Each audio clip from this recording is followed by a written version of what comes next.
Olá, bem-vindos! Hoje nosso papo sobre um dos maiores desafios de saúde que a gente enfrenta, o diabetes.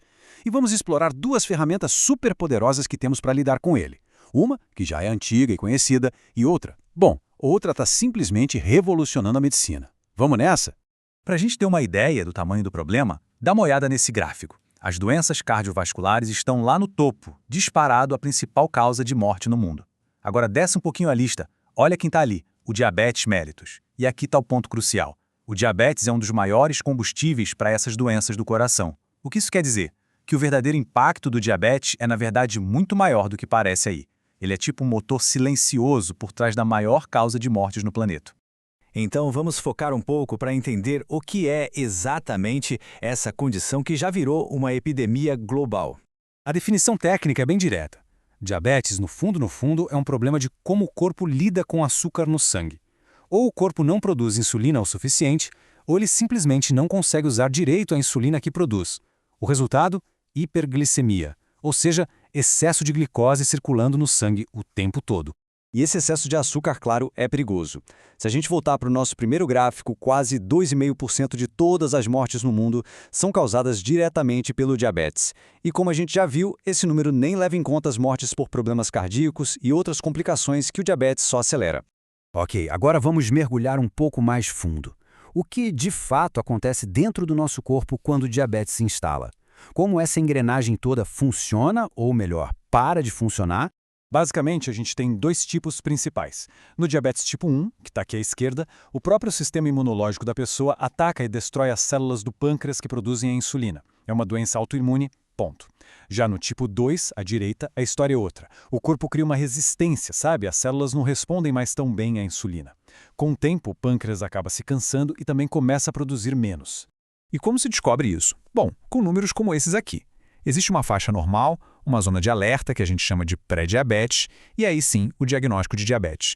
O mais importante de sacar aqui é que não é um botão de liga e desliga. É uma progressão, um espectro que pode ser medido e, o mais importante, pode ser gerenciado.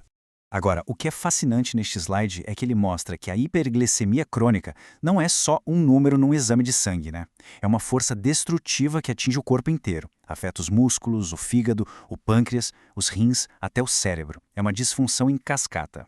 Bom, diante desse problema que afeta o sistema todo, vamos olhar para a primeira grande solução. Aquela intervenção clássica testada pelo tempo, a atividade física. A ciência sobre isso é bem clara, não tem discussão. Exercício não é só aquela recomendação genérica de seja saudável. Para o diabetes, ele ataca o problema na raiz. Ele melhora a forma como o corpo usa a glicose e como ele responde à insulina. É um tratamento direto. E esse slide, ele ilustra de um jeito brilhante um dos porquês disso. Quando a gente se exercita, os músculos liberam uma substância chamada irisina. Essa irisina viaja até o nosso tecido de gordura branco, a gordura de estoque, sabe? E ela faz uma espécie de mágica. Ela transforma essa gordura em tecido adiposo marrom, que é superativo e queima energia. É como se o corpo produzisse seu próprio remédio para combater a resistência à insulina. É a biologia trabalhando a nosso favor. Então, como a gente coloca isso em prática? As diretrizes, que a gente costuma chamar de FIT, frequência, intensidade, tempo e tipo, dão o mapa do caminho. Para exercícios aeróbicos, por exemplo, a recomendação é de 3 a 7 dias por semana, com intensidade de moderada a forte por pelo menos 150 minutos na semana. Para força, no mínimo 2 dias. É um plano de ação bem claro. Agora, vamos virar a página e ir para outra parte da nossa história. Vamos ver como a inovação farmacêutica está mudando completamente as regras do jogo. E estes aqui são os grandes protagonistas dessa nova era, os agonistas do receptor de GLP-1. Nomes como Ozempic, Wegovy, Mounjaro, eles ficaram famosos no mundo todo e com razão. Eles representam um salto gigantesco no tratamento não só do diabetes, mas da obesidade também. E como é que eles funcionam? Bem, é um ataque em várias frentes. Primeiro, eles imitam um hormônio que o nosso intestino produz naturalmente, o tal do GLP-1. Isso faz com que o pâncreas libere insulina de um jeito mais inteligente. Também faz o estômago esvaziar mais devagar, o que dá uma sensação de saciedade por mais tempo. E o mais importante, eles agem lá no cérebro para diminuir o apetite. E a evolução disso tudo foi incrivelmente rápida. O que começou lá nos anos 2000 como um remédio para diabetes, na última década se transformou. Primeiro, viram que davam uma perda de peso modesta. Aí, com a semaglutida, a perda de peso virou algo substancial. E agora, com moléculas de ação dupla, como a tirzetatida, os resultados de perda de peso chegam a ser comparados aos de uma cirurgia bariátrica. É impressionante. E olha, nada mostra isso melhor do que este gráfico de um estudo super importante. A linha cinza é o grupo placebo, que não perdeu peso. A linha azul é o grupo que usou a semaglutida.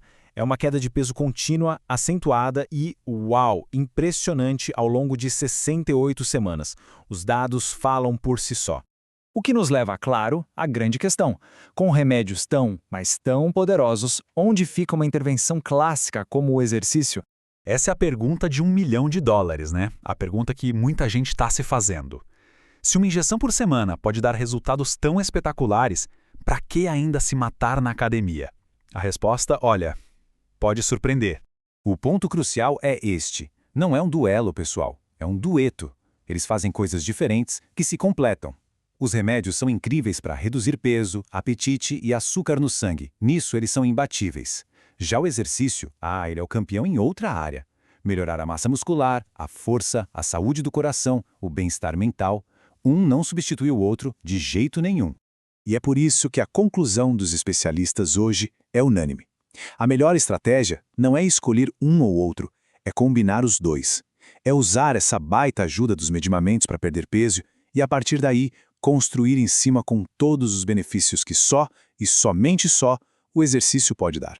Isso nos deixa com uma reflexão final. Essas novas ferramentas são transformadoras, não há dúvida. Mas elas também nos forçam a pensar o que é saúde de verdade. É só um número na balança? Ou é ter força para subir um lance de escadas? Ter um coração resiliente? Ter clareza mental? A resposta, ao que tudo indica, está na combinação, no equilíbrio.